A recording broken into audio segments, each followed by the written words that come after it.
परम पवित्र भगवा ध्वज, उपस्थित नगर के कार्यकर्ता एवं आप सभी आए हुए स्वयंसेवक बंधुओं, जैसा कि हमें सूचना मिली होगी कि आज हम सबको एकत्रित होना है नववर्ष, भारतीय नववर्ष चैत्र शुक्ल प्रतिपदा के कार्यक्रम में हम सबको एकत्रित होना है। तो सर्वप्रथम हमें वीर केशव मिले आप जब से, नई साधना की डगर मिल गई है। सर्वप्रथम परम पूजनीय डॉक्टर केशवराव बलिराम हेडगेवार जी का जन्म दिवस आज ही के दिन है। सबसे पहले मैं उनको शत शत नमन करता हूं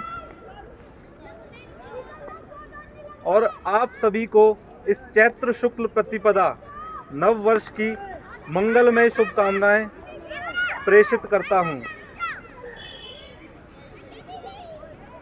नव वर्ष, इसको आमतौर पर आपने सुना होगा हिंदू नव वर्ष। 1 जनवरी को आता है अंग्रेजी नव वर्ष। अगर एक तरह से देखा जाए तो अंग्रेजी नव वर्ष कभी था ही नहीं। सृष्टि का सिर्फ एक ही नव वर्ष रहा और वह नव वर्ष चैत्र शुक्ल प्रतिपदा विक्रमी संवत आज ही के दिन रहा। लेकिन जैसे जैसे राष्ट्र, विश्व, देश आगे चलता गया, ऐसे हमारे नववर्ष बढ़ते गए। हम लोग, हमारा देश अंग्रेजों का गुलाम था। इसके बाद 1 जनवरी का जो नववर्ष है, अंग्रेजी नववर्ष, उसको अधिक संख्या में हिंदू मनाने लगे। परंतु जैसे जैसे समय आगे बढ़ता जा रहा है, समय बदल रहा है और आप सबको भी देखने को मिल रहा होगा कि सरकार बदली, समय बदला, विचारधाराएं बदली और इस नववर्ष के लिए भी लोग जागरूक हो रहे हैं। अपना राष्ट्रीय स्वयंसेवक संघ समाज को जागरूक करने में निरंतर लगा हुआ है।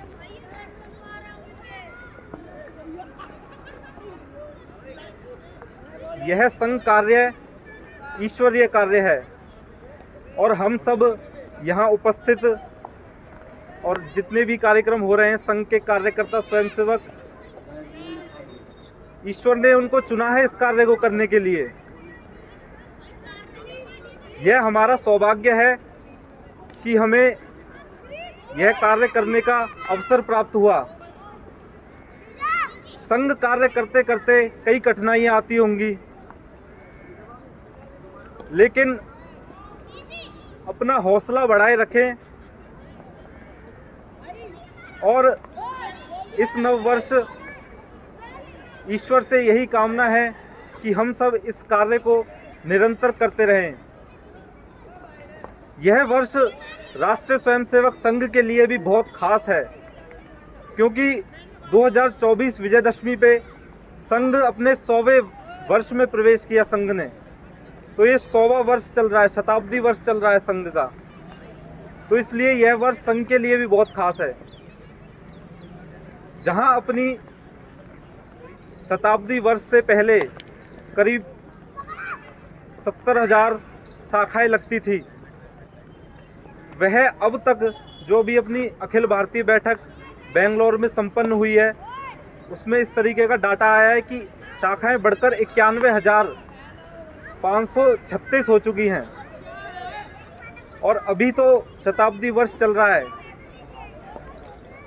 संघ का लक्ष्य बहुत बड़ा है।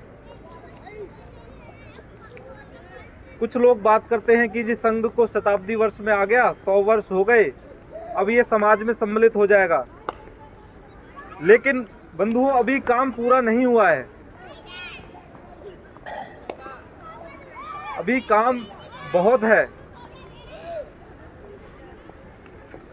संघ समाज में उस दिन विलीन होगा जिस दिन आप सब यहाँ बैठे हैं, जो आपकी विचारधारा है वही पूरे समाज की विचारधारा हो जाए, उस दिन संघ समाज में विलीन होगा। तो ऐसे ही आज नववर्ष है।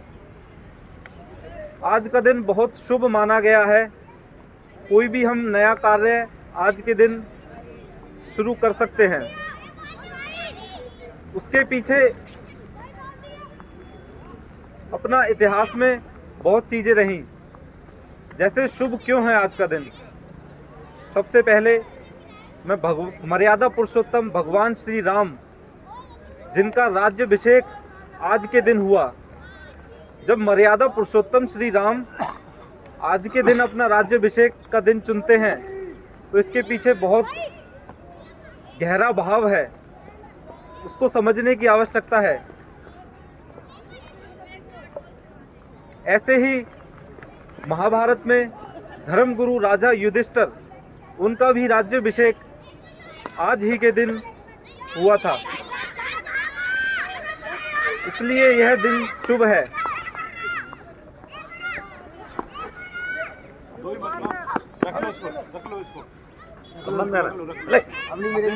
अभी यही बात समाप्त नहीं होती, इसी कड़ी में हम आगे चलेंगे।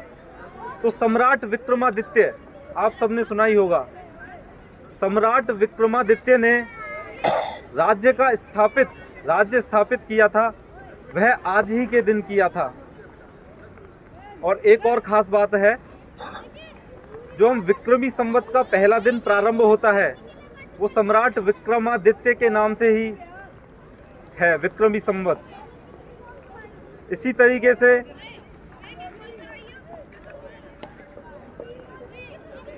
माता की भक्ति और शक्ति के 9 दिन अर्थात नवरात्र का पहला दिन आज ही से प्रारंभ होता है।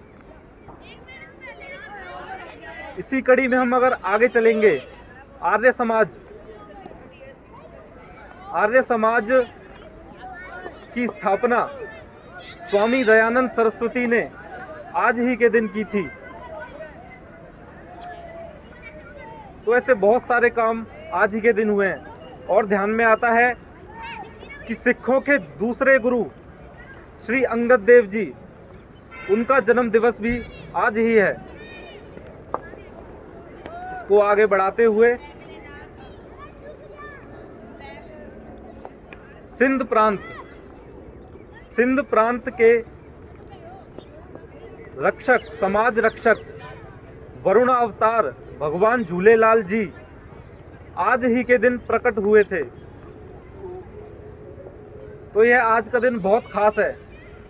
और हमारे, जैसे शुरुआत में बताया था, हमारे राष्ट्रीय स्वयंसेवक संघ के निर्माता, संस्थापक, परम पूजनीय डॉक्टर केशवराव बलिराम हेडगेवार जी, उनका जन्म दिवस भी आज ही है। मैं डॉक्टर साहब के बारे में कुछ बातें बताऊंगा। जब डॉक्टर साहब बाल्यकाल में थे, तब से ही इनके अंदर देशभक्ति की भावना दिखाई देती थी। दिखाई देने का मतलब यह नहीं कि कोई बोर्ड लेके घूम रहा है कि मैं देशभक्त हूँ। आप सब देखेंगे कि अंदर से सामने वाले की भावना दिख जाती है कि किस तरीके का व्यक्तित्व है। जब डॉक्टर साहब तीसरी कक्षा में थे, तब बालक के लिए मिठाई, बालक को मिठाई मिल जाए तो उसको सब कुछ मिल गया। ऐसे ही अंग्रेजों की क्वीन, रानी को उस टाइम, मतलब ब्रिटिश क्वीन थी कोई, विक्टोरिया, जिनका सिल्वर जुबली मनाई जा रही थी। तो इसी के उपलक्ष्य में सभी स्कूलों में मिठाई बांटी जा रही थी। जब मिठाई बालक केशव के पास आई तो वह मिठाई बालक ने फेंक दी।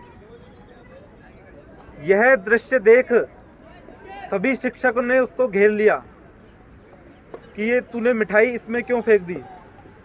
हालांकि हम सब कहीं ना कहीं जॉब करते हैं। अगर हमारे अंदर भी देशभक्ति है, तो अगर ऐसा कोई दृश्य हमारे सामने आता है, हम भी अगर मिठाई फेंकें, तो हमारे मन में एक ख्याल आएगा कि यार बॉस मेरे से पूछेगा या हेड पूछेगा, मैनेजर पूछेगा कि ये मिठाई क्यों फेंकी, तो कुछ ना कुछ बहाना लगाने का प्रयास करेंगे, क्योंकि हमें डर रहता है कि कहीं ना कहीं नौकरी से या कहीं किसी से निकल ना जाए। लेकिन वो छोटा सा बालक डरा नहीं और उसने बेझिझक होकर उत्तर दिया कि मास्टर जी, आप लोग यह मिठाई खा रहे हैं, यह बहुत शर्म की बात है, यह मिठाई हमारे लिए विष है। तो एक तीसरी कक्षा का बालक अगर ऐसी 2 लाइन बोलता है, तो वहाँ से दिखाई देता है कि ये बालक कोई साधारण बालक नहीं है। जैसे जैसे डॉक्टर साहब बड़े हुए, उनके स्कूल में उनका जो प्रतिनिधित्व था वो काफ़ी मजबूत था, लीडरशिप क्वालिटी बहुत मजबूत थी। एक बार डॉक्टर साहब ने कह दिया कक्षा में कि हमें यह करना है, तो सब वही करेंगे। तो जब ऑफिसर इंस्पेक्शन के लिए आया, तो वहाँ डॉक्टर साहब ने पहले योजना बना के हर क्लास में कि जैसे ही ऑफिसर क्लास में घुसे, वंदे मातरम से जय घोष करनी है। तो जैसे ही अंग्रेजी ऑफिसर घुसा कक्षा में, इधर गया वंदे मातरम वंदे मातरम, उधर गया वंदे मातरम, हर कक्षा में यही नारा सुनाई दिया। ऑफिसर ने स्कूल बंद करने की धमकी देते हुए मास्टरों से कहा, जिसकी ये योजना है उसको मेरे सामने लेके आओ। तो उसके बाद मास्टर ने असेंबली में सबको बुलाया और बताया कि यह स्कूल बंद हो जाएगा, आप सबकी पढ़ाई यहीं रुक जाएगी, साल पूरा खराब हो जाएगा अगर कोई नहीं बताएगा कि ये किसकी योजना है। किसी ने हाथ खड़ा नहीं किया। लेकिन जो देशभक्त बालक है वो ये कैसे चाह सकता है कि सबका भविष्य खराब हो जाए। तो वो स्वयं खुद आके अपनी बात स्वीकार की, ये सब मैंने किया है। तो इस तरीके से वहाँ उनकी पढ़ाई उस साल के लिए बंद हुई, सस्पेंड हुए स्कूल से। दूसरे स्कूलों में प्रवेश नहीं मिला उस साल किसी भी स्कूल में। इस बालक के जीवन में इतनी कठिनाइयाँ आई कि हम सब सोच भी नहीं सकते। बचपन में ही, ज़्यादा उम्र नहीं थी, डॉक्टर साहब अनाथ हो गए।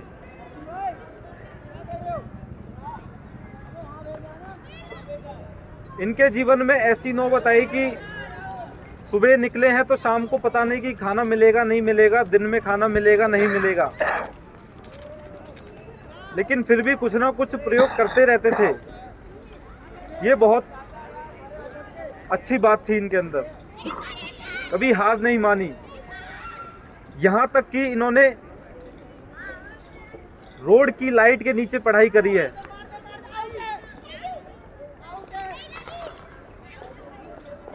और हमेशा ही इनका अव्वल, कक्षा में अव्वल आने का प्रयत्न रहता था। कभी ऐसा नहीं हुआ कि डॉक्टर साहब टॉप 10 में से पीछे हटे हों। हमेशा टॉप 10 में रहना, प्रथम 10 में, चाहे स्ट्रीट लाइट के नीचे पढ़ना, घर में पढ़ना, दिन में पढ़ना, कभी भी पढ़ना।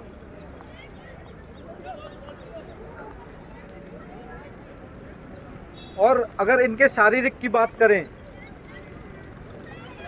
तो शारीरिक भी कुछ कम नहीं था। कई घटनाएं आती हैं समाज में, कुछ असामाजिक तत्व बड़े बुजुर्गों को परेशान करते हैं, तो वहाँ डॉक्टर साहब अकेले खड़े होते हैं। इतना व्यायाम करते थे कि शारीरिक और मानसिक रूप से बहुत स्वस्थ थे।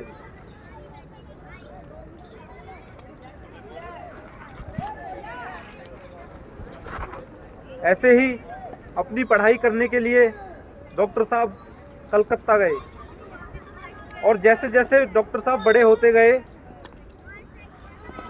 जो देश के लिए अच्छे आंदोलन थे उन सभी में डॉक्टर साहब का सहयोग रहा और एक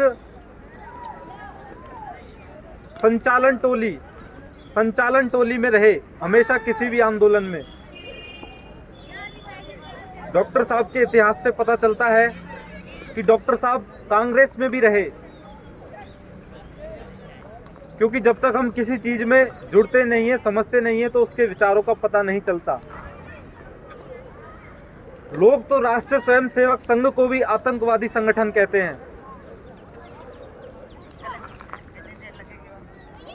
क्योंकि सरसंघचालक जी ने कहा है संघ को अगर समझना है तो शाखा में आइए, 1 घंटे की शाखा में आइए।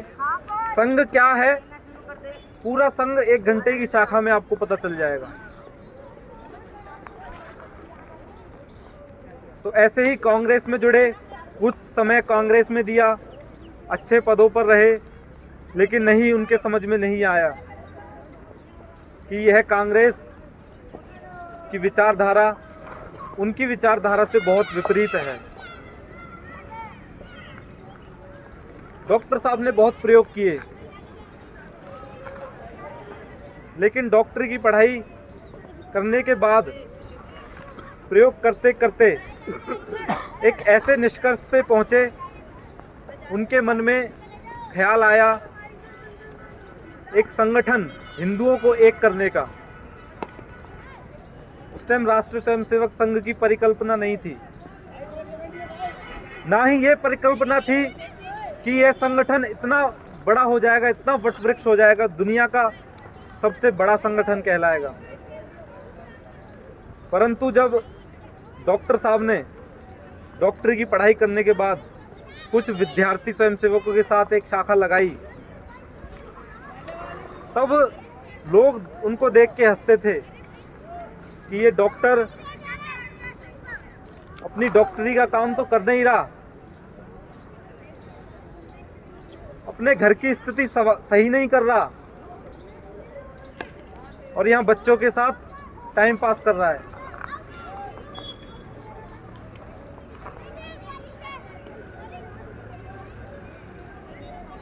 लेकिन डॉक्टर साहब नहीं रुके, नहीं थके, संघ का कार्य, संगठन का कार्य आगे बढ़ाते रहे। उस टाइम बच्चों के साथ कुछ युवा भी जुड़े डॉक्टर साहब के साथ। योजना रचना के बाद डॉक्टर साहब ने उनको अलग अलग प्रांतों में भेज दिया। समय थोड़ा कम है तो थोड़ा संक्षिप्त में आऊँगा। उनको अलग अलग प्रांत में भेज दिया और अपने प्रचारक का नाम दिया। वह प्रचारक अपना जीवन कैसे चलाते थे, गुड़ और चने खा के, सुबह अखबार बांट के, संघ का प्रचार प्रसार करके, रात को ना सोने की जगह, ना सुबह कहाँ क्या करेंगे कुछ नहीं पता, लेकिन संघ का काम किया। डॉक्टर साहब ने अपनी आंखें ऐसे ही नहीं मूंदी। जब डॉक्टर साहब का स्वर्गवास हुआ, उससे पहले डॉक्टर साहब राष्ट्रीय स्वयंसेवक संघ का एक बड़ा रूप देख चुके थे। कहाँ देखा था उन्होंने? उनका आखिरी मार्गदर्शन तृतीय वर्ष नागपुर में प्राप्त हुआ, जब डॉक्टर साहब ने अपनी आंखों से देखा कि इस तृतीय वर्ष के दीक्षांत कार्यक्रम, जब स्वयंसेवक अपनी शिक्षा लेके दीक्षांत कार्यक्रम में उपस्थित हुए, वहाँ डॉक्टर साहब का उद्बोधन था। वहाँ उन्होंने देखा कि हर प्रांत से, हर शहर से इस वर्ग में प्रतिनिधित्व रहा है। तो उन्होंने देख लिया था कि अब ये संघ पूरे देश में फैल चुका है, हर प्रांत से वहाँ प्रतिनिधित्व था। उसके बाद ही ये दृश्य देखने के बाद डॉक्टर साहब ने अपनी आंखें मूंदी। तो ऐसी जीवनी थी हमारे डॉक्टर साहब की। संघ की गीता ज्ञान कहा जाता है डॉक्टर साहब की जीवनी को। हम सभी को यह जीवनी जरूर पढ़नी चाहिए।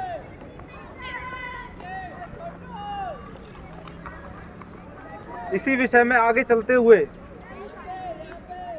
आजकल हर जगह सनातन सनातन सनातन सनातन की बात होती है। सनातन क्या है? सनातन एक शब्द नहीं, सनातन के पीछे बहुत गहराई है। सनातन वह है जिसका कोई प्रारंभ नहीं और जिसका ना कोई अंत है, वह सनातन है। दूसरे धर्म, दूसरे राष्ट्र जिनका date of birth, date of year निश्चित है कि उनका जन्म कब हुआ, उस धर्म का जन्म कब हुआ, वो धर्म बात करते हैं सनातन पे।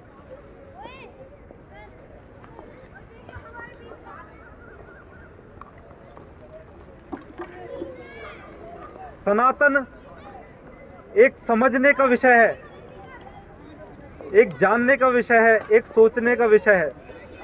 सनातन क्या कहता है? सनातन कहता है सर्वे भवन्तु सुखिना, सर्वे सन्तु निरामया, सर्वे भद्राणि पश्यन्तु, मां कश्चित् दुःख भार भवेत्। इस संसार में, विश्व में सभी सुखी रहें, किसी का अहित ना हो, यह कहता है सनातन। क्या दूसरा कोई धर्म, कोई राष्ट्र ये कहता है? दूसरे धर्म की तो पहली लाइन में ही है कि सिर्फ हमारा ईश्वर ईश्वर है, बाकी इस संसार में कुछ नहीं। लेकिन सनातन कहता है आपका भी ईश्वर है, इनका भी ईश्वर है, हमारा भी ईश्वर है और उनका भी ईश्वर है। सनातन सबको एक्सेप्ट करता है। और क्या कहता है सनातन? सनातन कहता है वसुदेव कुटुंबकम। क्या किसी और धर्म और किसी ग्रंथ में आपने सुना है वसुदेव कुटुंबकम का नारा? सनातन कहता है the whole world is one family. पूरा विश्व एक परिवार है। अब विश्व में कोई भी आता है, सनातन ये नहीं कहता सिर्फ हिंदू हिंदू। जैसे कि हम सब कोई धार्मिक या सामाजिक कार्य करते हैं, मंदिरों में रोज आरती होती है, उसके बाद क्या नारे लगते हैं? धर्म की जय हो, अधर्म का नाश हो, प्राणियों में सद्भावना हो, विश्व का कल्याण हो। सनातन विश्व के कल्याण की बात करता है। सनातन ये नहीं कहता कि हिंदू की जय हो, हिंदू धर्म की जय हो। सनातन कहता है धर्म की जय हो, अधर्म का नाश हो। धर्म सारे हैं।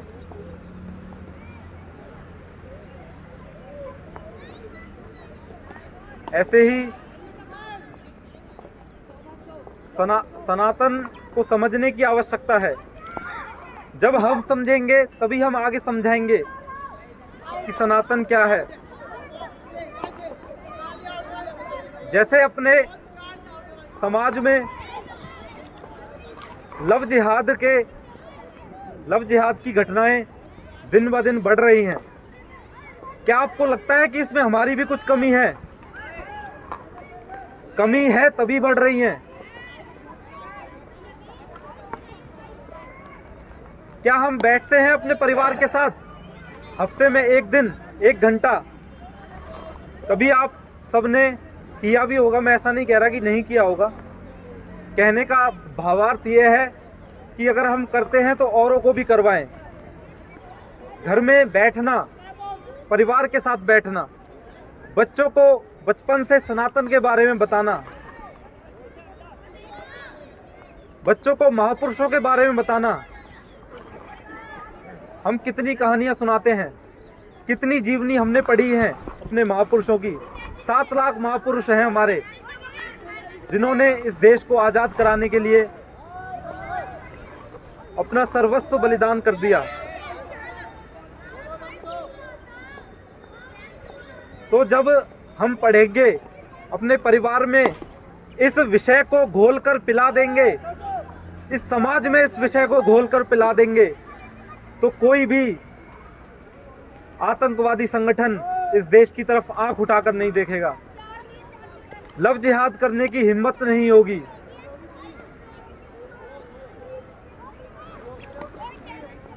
इसीलिए यह विषय बहुत लंबा हो सकता है, लेकिन हमें समझने की आवश्यकता है।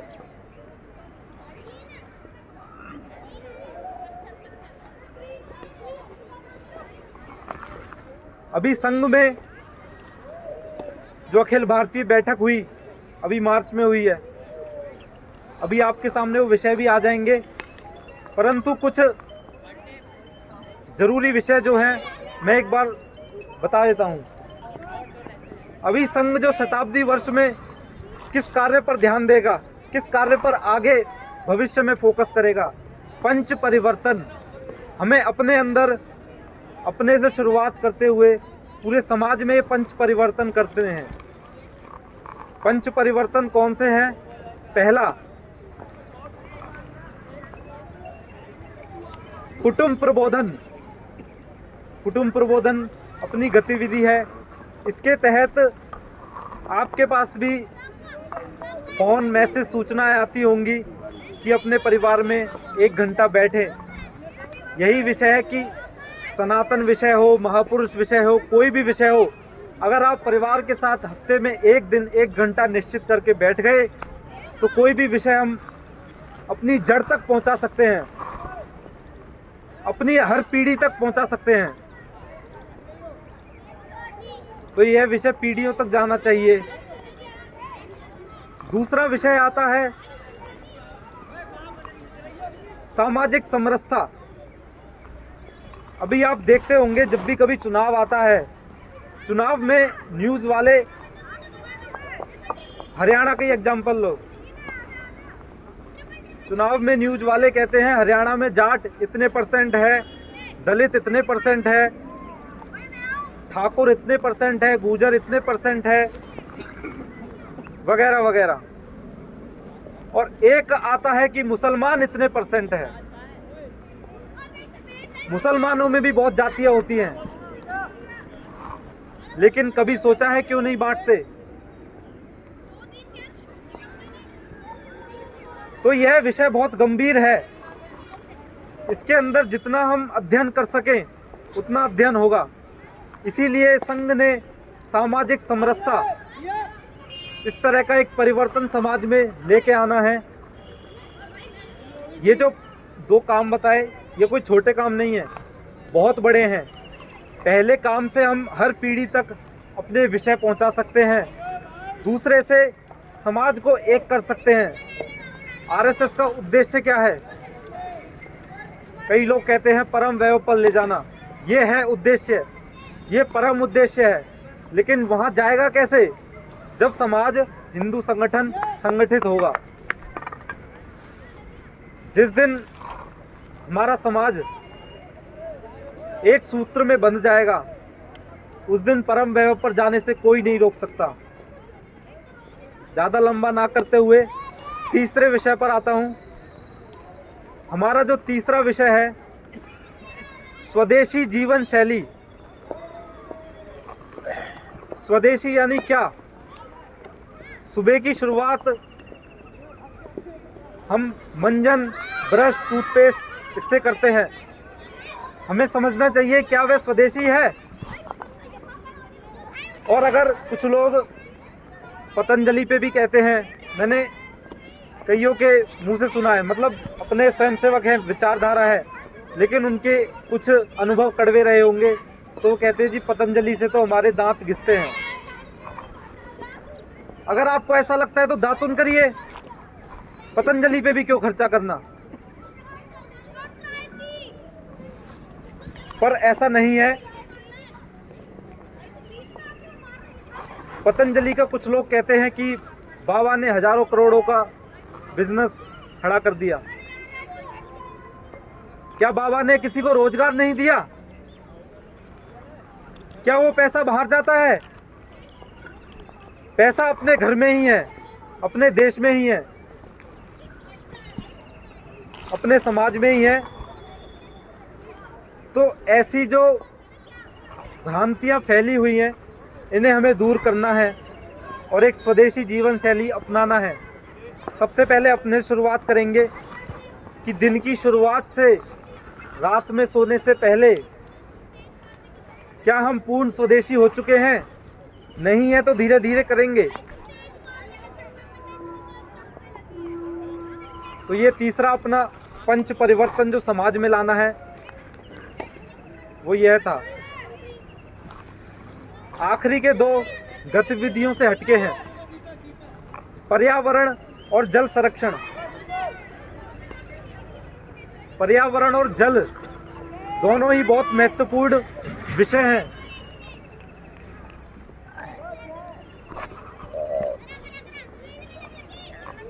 अगर ऐसे ही ये खराब होते रहे, पर्यावरण खराब होगा तो जल भी दूषित होगा। इसलिए इन दोनों चीज पर काम करना, प्रयास अपने से शुरू करेंगे। कहीं हमसे तो कोई भूल नहीं हो रही पर्यावरण को बचाने में, जल को बचाने में, तभी हम आगे जा सकते हैं। 5वां और अंतिम परिवर्तन, नागरिक कर्तव्य। नागरिक होने का हमारा क्या कर्तव्य है? नागरिक होने का सिर्फ जो हमें पढ़ाया जाता है, right to information, right to vote, ये तो हमें पढ़ा दिए जाते हैं। इनके अलावा भी बहुत नागरिक के कर्तव्य हैं। क्या हम कूड़ा चलते चलते फेंकते तो नहीं? क्या बिजली कमरे से निकलने के बाद बिजली बंद करते हैं? ये छोटे छोटे काम भी नागरिक कर्तव्य में आते हैं। ऐसे ही संघ ने इन पंच परिवर्तन पर भविष्य में काम करने का विचार किया है। और संघ जब किसी काम को सोच लेता है, धारण कर लेता है, तो उसको धरातल पर आना ही है। उसको कोई ताकत नहीं रोक सकती। क्यों ताकत नहीं रोक सकती? क्योंकि संघ में आप जैसे कार्यकर्ता हैं। संघ ने आप जैसे कार्यकर्ता बनाए हैं, व्यक्ति निर्माण किया है। हम में से ही कुछ कार्यकर्ता राजनीति में जाते हैं। राजनीति में जाएंगे या किसी भी क्षेत्र में जाएंगे, कोई आईपीएस बने, कोई कुछ बने, लेकिन संघ के विचार जिसके मन में आ गए वो कभी देश का बुरा सोच ही नहीं सकता। माननीय प्रधानमंत्री जी कहते हैं, ना खाऊंगा ना खाने दूंगा। जब हमारा शीर्ष नेतृत्व ऐसा है तो हम कैसे भूल कर सकते हैं? तो ऐसे ही अपने संघ के स्वयंसेवक एक यूनिवर्सिटी में नहीं, हर कार्य क्षेत्र में है, हर जगह है। और जहां संघ का स्वयंसेवक है वहां पारदर्शिता रहती है। कोई भी काम किसी भी गलत तरीके से नहीं होता। ऐसा अपना संघ का स्वयंसेवक है। संघ ऐसे कार्यकर्ता बनाता है अपने।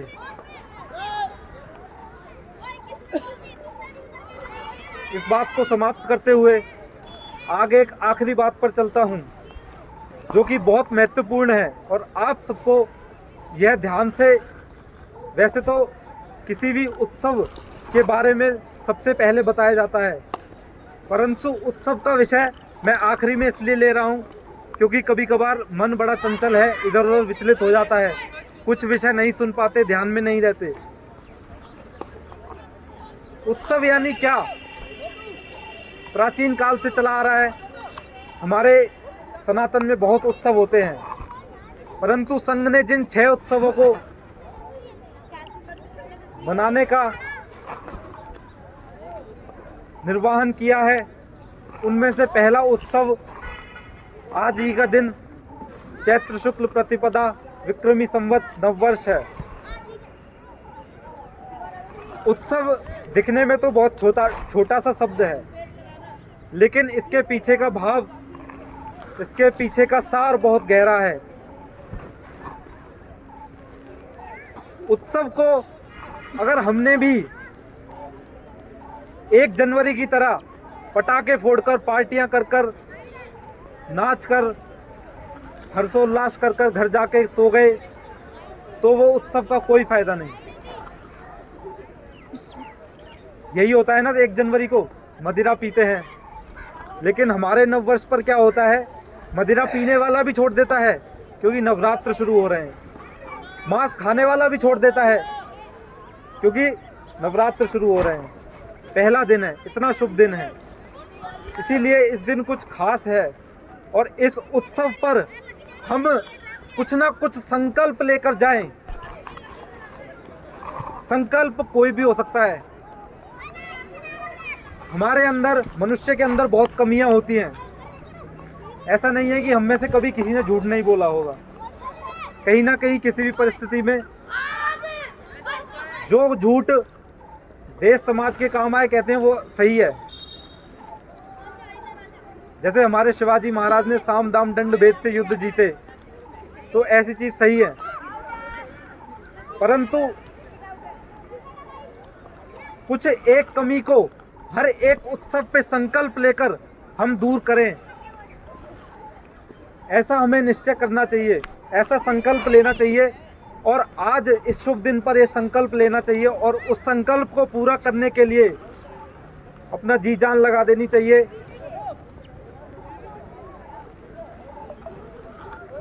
तो यही है उत्सव का असली उद्देश्य।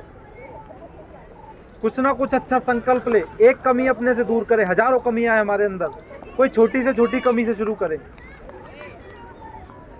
तो ऐसा एक संकल्प लेके यहाँ से जाएंगे, ऐसी अपेक्षा है। स्वामी विवेकानंद की 2 लाइन कह के अपनी वाणी को विराम दूंगा।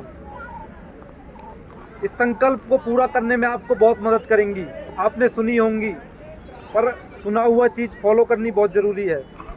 उठो, जागो और जब तक लक्ष्य प्राप्त ना हो रुको मत। धन्यवाद।